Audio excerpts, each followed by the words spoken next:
Hello everyone, I am Eclipsemon, and 2023 is already over. And now that I make YouTube videos, I can share with you guys my opinion on the video games of 2023 that I played this year, by ranking them together. Before doing any of that, however, let's take a look at video games that I played in 2023, but weren't from 2023, as well as some of the new downloadable content I got to experience, just for fun. I actually tried Super Mario Run, and I am shocked about how much I ended up liking this game. Like, it's not the best game ever made or something, but I do think it's underrated and a fun time. WarioWare Get It Together was my first WarioWare game ever, and I really liked it. Thanks to Pikmin 1 and 2 being ported to the Switch, I finally got to play those classics. We'll get into more details when I talk about Pikmin 4, but what you got to know for now is that I absolutely adore Pikmin 1, while I didn't like Pikmin 2 nearly as much, even though it's still good. I played Phoenix Wright Ace Attorney trilogy, and it is a collection of 3 excellent visual novel games. Trials and Tribulations in particular is probably one of my favorite games of all time now. Sonic Origins got updated in the Sonic Origins Plus, and while playing Amy Rose in those classic games is cool, what I liked the most was being able to play all those Game Gear Sonic games. Now, obviously, these aren't the best games ever made or something, but it is still interesting to play this more obscure part of the Sonic franchise, and several of those games ended up better than I expected, to be honest. Even playing the bad games there was interesting. I would really like to rank all the Game Gear Sonic games someday. I think it would be fun. Mario Kart 8 Deluxe got the second half of the Booster Course Pass, and I obviously loved it. But there is no DLC I like more than the DLC Sonic Frontiers got. I don't know what's the best part between the fact this DLC got so many updates that make me enjoy this game I already love even more in considerable ways, or the fact that it is free. And of course, I gotta talk about the fact that I got to play Balan Wonderworld. You know, you are a true gamer when you are willing to play games that you know are going to be bad just to see what a bad game looks like. I might say more about this game another day, but yeah, it wasn't a good game. Now we can get into the main ranking of today. And for that, we need to get a few rules. As you can guess, with me not having the Switch versions of Pikmin 1 and 2 in the main ranking, I will not count remakes, collections, or ports of old games that came out in 2023, unless we got a remake that I judge to have enough changes from the original game for me to rank it on the list. There is one remake I played that actually managed to have enough changes from the originals to make it on the list, and you see what it is when we'll get to it. Otherwise, as long as I played the game and that it is from 2023, it can be on the ranking. With that, we end up with a beautiful top 6. With all that being said, let's get started. To be clear, I don't think any of the 2023 games I played so far are bad games. Heck, there isn't even a game like Sonic Colors Ultimate or Pokemon Scarlet and Violet that I really like in non-ironic ways, but are a big embarrassment to gaming despite being games I enjoyed. The 2023 games I played not only aren't bad, but they didn't offend me either. That being said, one game had to go at the bottom of the list, and Sonic Superstars is easily the least impressive 2023 games I played. It seems like most people agree that Sonic Superstars is good, but not much more. And to be clear, I will not praise this game for not being bad, because we should have higher standards in life, but it is a fun game that I enjoyed playing. This game got the controls for classic Sonic right, the multiple characters are fun, the Emerald powers are a really cool feature, and the bonus stages to get the Chaos Emerald themselves don't take hours of my life, so they are automatically a W in my book. I also really like the levels. They have many ideas that work well in my opinion. I guess the bosses are too slow paced for a Sonic game, but I had fun with them in the sense that they might not fit the kind of game Sonic is, but they are good bosses on their own with impressive attacks and sometimes being quite challenging. I don't mind dying at those bosses multiple times either, because this game doesn't have a life system, which is the one thing where Sonic Superstars has the edge over Super Mario Bros. Wonder, I guess. The music has been considered to be a mixed bag, and it is true that there are some songs that are clearly better than others, but I think that at worst the songs are fine, and at best they are the best video game songs 2023 has to offer. So it kind of averages out to a great soundtrack if you ask to me. And I won't deny that the general story is confusing, but at least Trip's arc is a cool story to follow within the main story, and more entertaining than anything that happened in Sonic Mania's story, to be honest. That's the one thing Sonic Superstars has the edge over Sonic Mania, I guess. Speaking of Sonic Mania and Super Mario Bros. Wonder, those are the main games that people compare Superstars to, and it shows the main problem with this game. It's a good game and you will have a good time with it. At least I did. However, it is just not that impressive, and you might as well play Super Mario Bros. Wonder, which is a much more impressive platforming game from 2023, or Sonic Mania, which is a much more fun and polished classic Sonic game. Sonic Superstars is just good, which is better than mediocre, but ideally, we should get more than just good, especially if you are going to sell this game at $60. So in short, the best game RZest ever developed.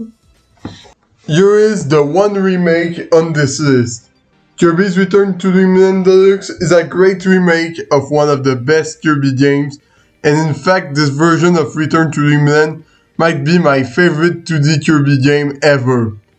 So we still have the excellent level design, power-ups, music, and bosses we know from the original game, but now we also have a great new art style to accompany it.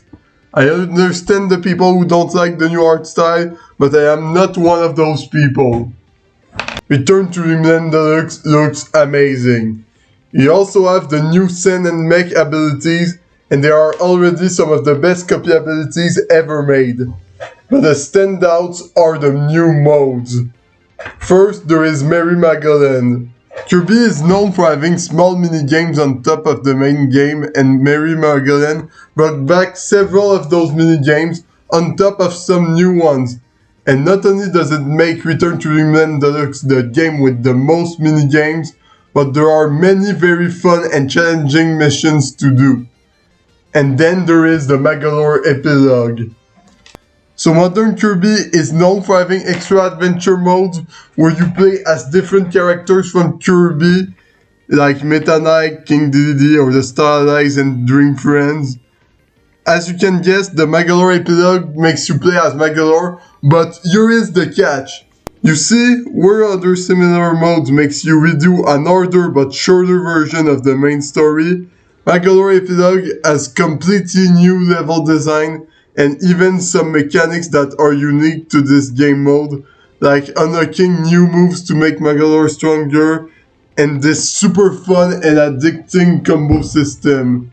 Even the True Arena, which was previously the most underwhelming True Arena in Modern Kirby, now has all the bosses from Magolor Epilogue, on top of the bosses in Extra Mode and Galacta Knight, as well as one extra surprise that was clearly missing from the original True Arena. Now the question is, why isn't this game higher? Well, I will say that because it is a remake, a lot of the things that makes this remake good comes from the original game. Therefore, it isn't as impressive as the brand new games later on the list. But even aside from that, Just like in the original game, I still don't like the extra mode all that much. I said Magolor Epilogue was an extra adventure with brand new level design, and there is a very good reason for that. Because extra mode is the mode that makes you go through the main story again. However, where all the other modes like that were short versions of the main story in other games, extra mode is just as long and it makes the game kind of a chore to 100%. Especially since you aren't playing a character that is different from Kirby this time, or even something completely different, like Forgotten Lands Extra Adventure. Extra mode is the one mode that prevents me from going back to Return Dreamland as often as I would like to, and part of me wishes the remake would have made it less repetitive. That being said, it is still an excellent remake of an excellent game. So I know a few people aren't happy about Nickelodeon All-Star Brawl 2 because they made a sequel 2 years after the original game was released, instead of just polishing more of what the original game had. Meanwhile, I am not at all one of those people. I love this game and I'm happy it exists. So first, Super Smash Bros. Melee also came out 2 years after the original Smash and no one complained. I will say it isn't the most fair comparison since Melee was on a separate console from the original Smash Bros. So at least it did justify it, I guess.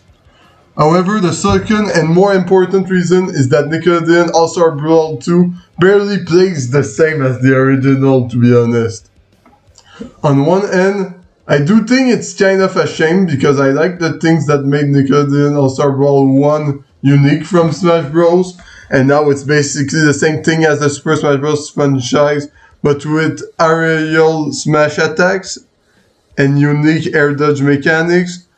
But on the other end, it does allow the game to stand out from the original and doesn't make the game bad to play. But the one thing that makes the sequel stand out from not only the original, but also Smash Bros. Is the slime mechanic. You can power up your attacks, cancel attacks to make devastating combos, or make an ultimate attack when the bar is full. It adds a lot of depth to the game and something unique to this game compared to the original. But the main reason why I am happy that this game exists is because I don't really care about all of this. My only question is whether or not the game is fun. And yes, this game is super fun, including in ways the original game simply wasn't. The game looks much better visually, the characters have way more varied playstyles between characters than the original, the soundtrack still slaps, and it is still a super fun game to move around in, ability to wave dash included. But the best part about this game, and the one thing that makes this game better than the original, is the side modes. The lack of game modes was the biggest problem of the original game, but this game has the campaign mode, and it might as well be my favorite side mode in a multiplayer focused game ever. It mixes the platform fighting gameplay of the game with roguelike mechanics, and it makes the game super fun and replayable. That's on top of the fact that you do much more than just fighting opponents from time to time. Not only that, but there is a pretty entertaining story to follow that explains why the mode works the way it does, and there are even unique dialogues during the story depending on who you decide to play as. Why is there so much effort put into this one mode? It's so fun! So yeah, I love this game, and in fact, if I have to be honest, I think it should be ranked even higher on this list. However, whenever I start the boss rush or the arcade mode and finish one fight, the loading screen stays at the end of the first fight forever, so I essentially can never play those modes, and that's kind of a big freaking problem. I said there were no embarrassing games in 2023, and I stand by that because the campaign mode and the regular fighting of Nickelodeon All-Star Brawl 2 are playable and very fun, but not being able to play modes from a video game is such a stupid flaw for a video game, no matter how much I don't care about that flaw, that I can't in good faith put this game higher on the list. That being said, it is the Switch version that I am playing, so maybe that's a console exclusive problem. Because of that, if you want me to rank this game higher, you can pretend that arcade mode and the boss rush are playable on the Switch, or that I am ranking versions of the game without that problem, and then pretend it's actually number 3 on the list. Not that many people would do this, knowing what I have at number 3 currently, but let's not get ahead of ourselves. Still, loading problems of the Switch version or not, it is still an amazing game I had a lot of fun with. So, something you need to know about me is that the genre of game I am the most familiar with by far is platforming games, especially linear 2D platforming. You might think that because of that I would rank those kind of games higher than most people, and maybe in some cases you would be right. In the case of the game we have at number 3, however, it might actually be the opposite. So many people I know would say this is one of the best games ever made, and this game is still amazing, to be completely clear. But because I played so many games of that genre, you have to do quite a lot to impress me and be considered one of the absolute best games ever made. All that being said, Super Mario Bros. Wonder is still an amazing game. So, I will get this out of the way. Super Mario Bros. Wonder is easily the best 2D Mario game at the moment. Now, it doesn't mean much when your best competition is a 32 levels long game on the Game Boy, and that 2D Mario is infamous for being creatively bankrupt with the new Super Mario Bros. Series, but it's still a nice title to have. Super Mario Bros. Wonder might be my favorite looking game ever since Crash Bandicoot 4. It has an absolutely top tier art style, full of excellent animations. The soundtrack is also excellent, although not as good as the Galaxy games, 3D World and Odyssey. Also, the level design is great, and they are able to be extra creative thanks to the Wonder Flower mechanic.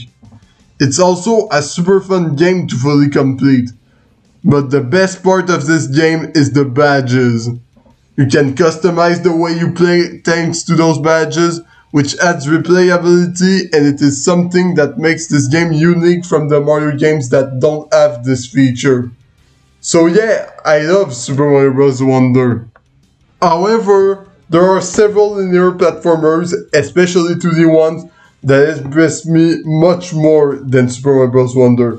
Like, for example, Donkey Kong Country Tropical Freeze is already a much more challenging game, but even if you argue that Wonder's appeal isn't its challenge, but its creativity, I also think Tropical Freeze manages to be more creative without even needing a Wonder Flower to mess things up. And that's just one example. There are also some genuine issues with the game. We all know about the underwhelming bosses that make me and other people miss the Koopalings, but there are also smaller but still weird problems, like how much this game is obsessed with making you invincible during Wonder effects. There might be 2 or 3 levels I think making you invincible makes sense, like Scrum Skedaddlers or the level where you become Metal Mario, but you also have this level where the Wonder effect makes you able to swim in lava, but it also makes you invincible to everything else on top of lava.